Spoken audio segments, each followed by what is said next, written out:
Today we celebrate two towering figures of our faith, St. Peter and St. Paul, men who are very different, with very different backgrounds, personalities, even temperaments.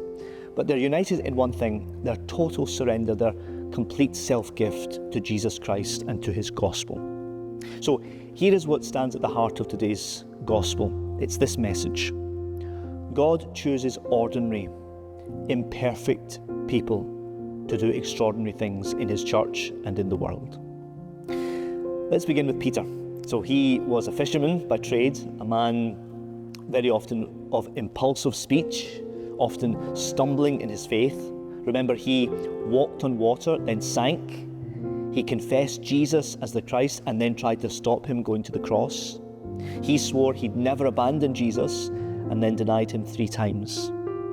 And yet we hear in the gospel Jesus telling him, setting him apart and saying, "You are Peter, and on this rock I will build my church."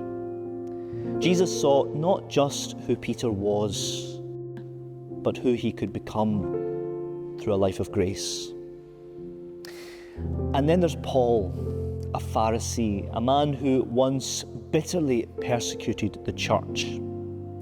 If you remember, he stood by while Stephen, the first martyr, was stoned to death. We're told that Paul stood there and approved of the killing, so he hated the gospel. And in the Acts of the Apostles, we hear about his conversion, how the Lord appears to him on the road to Damascus and says, "Saul, Saul, why are you persecuting me?" And in that moment, Saul is transformed into Paul, the great apostle, missionary to the Gentiles. So, two very different men. Peter represents the stability and unity of the church, the rock. Paul represents the missionary zeal of the church, the one who brings the gospel to the nations. One of them walked with Jesus from the very beginning. The other encountered him after the resurrection. But what they have in common is this one character. They give everything, even their lives, for the sake of Christ. So, what does this mean for us? It tells us that God uses very often fragile vessels to do great things. Like Peter and Paul, you may feel that you are unworthy, or that you've made too many mistakes, that you carry the baggage of too many sins of the past, that you're unworthy then to become a disciple, a follower of Jesus. How many people today, for example, don't walk through the church doors because they feel, I'm unworthy?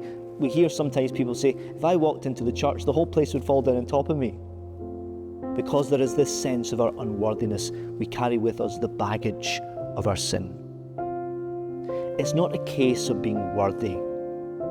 It's about being open to being transformed to the grace that Jesus offers us. If Jesus can use a fisherman and a persecutor to become the great pillars of the church, then look, there's no limit to what he can do with you and me if we let him in, if we allow him to change and transform us. Remember what St. Paul wrote at the end of his life. He says, "I have fought the good fight. I have finished the race. I have kept the faith." That is our call too. Despite our weakness, despite our fragility, we are called just to keep going, to persevere, to hold on to Christ through every storm, every success, every failure, through all the mess of our life, to hold on to the one who can transform us. So today on this great feast, let's be reminded of our identity, who we are as disciples. We are built on a rock, a church held together in truth, in unity. We are also sent on a mission. We are a church that reaches out, that speaks boldly, that brings the gospel to the ends of the earth. So let's imitate Peter's courage, Paul's passion.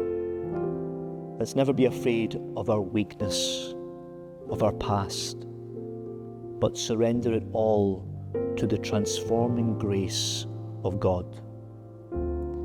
And may we, like them, live lives that echo one clear message: it is no longer I who live, but it is Christ who lives in me. St. Peter and St. Paul, pray for us. God bless.